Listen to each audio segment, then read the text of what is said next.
Morning guys, I'm at one of my local lakes this morning and I'm looking for goosanders, and they're like a water bird. Fantastic looking birds with a serrated beak, so they spend most of their time fishing. And I was here a couple of weeks ago and I spotted a whole gang of, or a whole bunch of goosanders while I was making another video, and I thought when I get a chance I'll come back, see if I can get some good pictures. And it's an absolutely beautiful morning. It's one of those frosty mornings. You can see frost in the background over there, so I'm hoping we've got great light, so I'm hoping to get some good shots of these goosanders. I've already seen them, but unfortunately a jogger scared them off the lake. They've flown away, so I'm hoping they're going to fly back in again, but at least I know they're here, and that's great. So yeah, cracking birds. I'm going to have a wander around. We've also got great crested grebes here as well, so I might see the grebes. So yeah, it's a case of just having a look, see what I can spot. But as I say, the light is fantastic, so I'm going to have a wander around and see what I can see. I've got my long lens today, so I've got my 600mm lens with a 1.4 converter.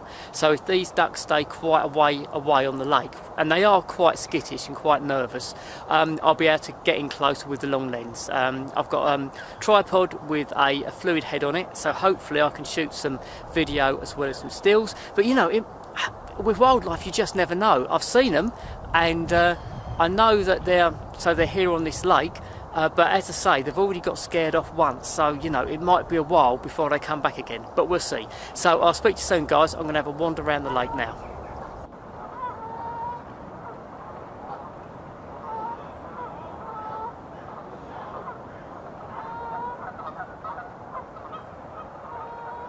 So I'm walking along the lake, and I'm going up to the end that's the quietest really, so less likely for disturbance, and hopefully if the goosanders are coming back, that's where they'll be. So it's, as I say, it's an absolutely beautiful morning, so even if I don't get any pictures, to be honest, just to be out is fantastic.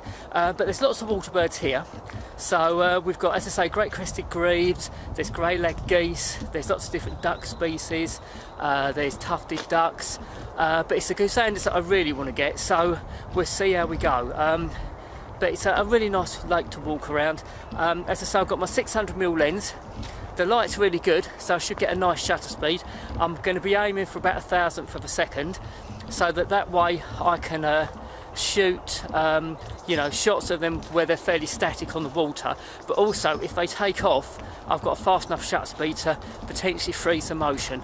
Ideally I'd want a 2,000th of a second, but if I can get 1,000th, that should be enough. So yeah, I'm going to wander around this lake and then settle down in a quiet area and just wait and see if they turn up. So I'll speak to you soon guys.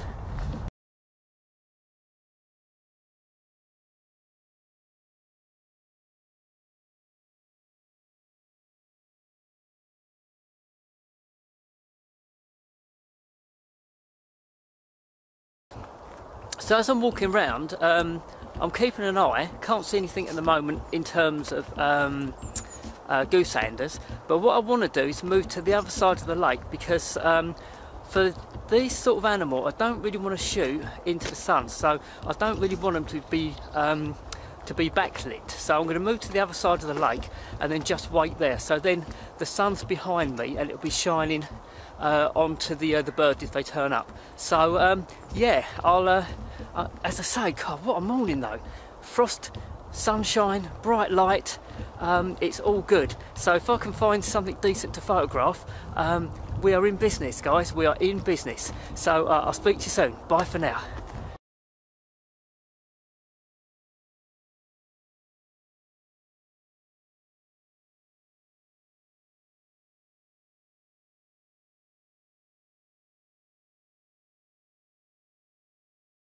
Right, I've just seen, hi guys, I've just seen the goosanders.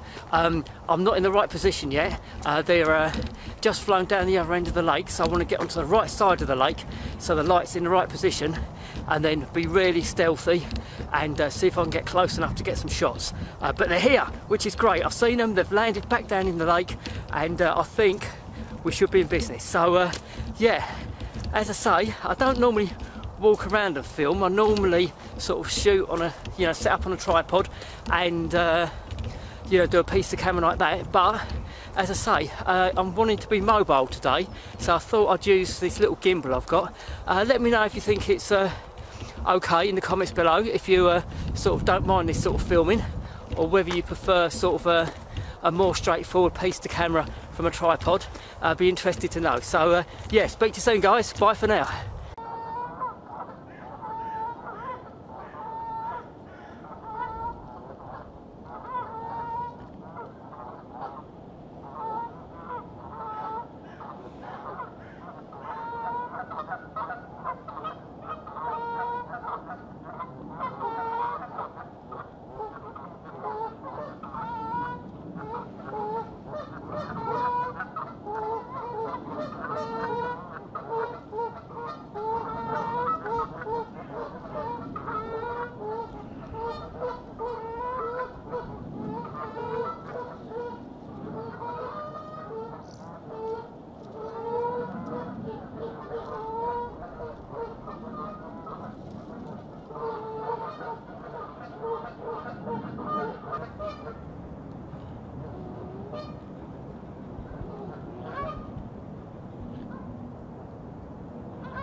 I've got a few shots of the goosander, which is great. It wasn't quite as close as I would like it to be, but they're okay, and I think I've got a male goosander taking off. So if that's come out great, then it's been a brilliant start to the day.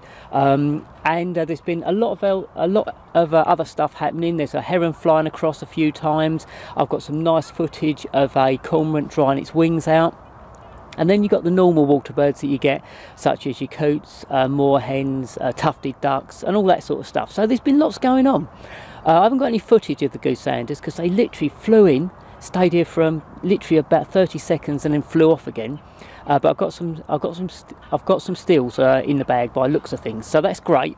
And I'm going to stay in this one spot because I can't see any point in moving backwards and forwards now along the lake. They're either going to fly into this area or they're not, and they're just as likely to get disturbed down the other end of the lake and fly up to my end of the lake.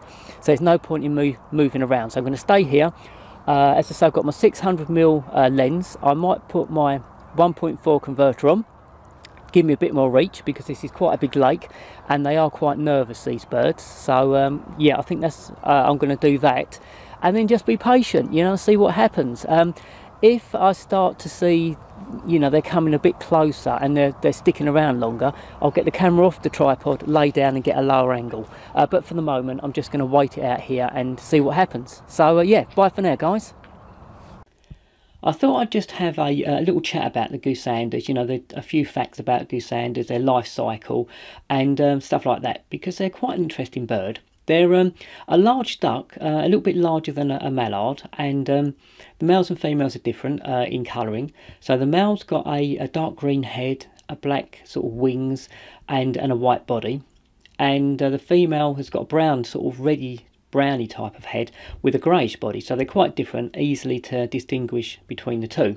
They normally swim quite low in the water, and they've often got their heads in the water looking for prey, and they'll dive often. So they, you know, they feed on fish and stuff like that. Although the chicks, when they're first out the nest and they hit the water, they'll often be feeding on insects and smaller prey like that. Yeah, so outside the breeding season, you'll often see them in small groups, or sometimes quite big flocks as well, but normally smaller little flocks. And I think on the lake I was photographing the goosanders on, there was about 6 or 7, and it's a mix between male and females actually. And they're mostly silent, but they will make a noise during the breeding season, you know, when they're sort of looking to find a mate, or if they're disturbed. But generally they're quite silent birds actually, and they breed in upland areas with lakes, you know, slow moving rivers and stuff like that.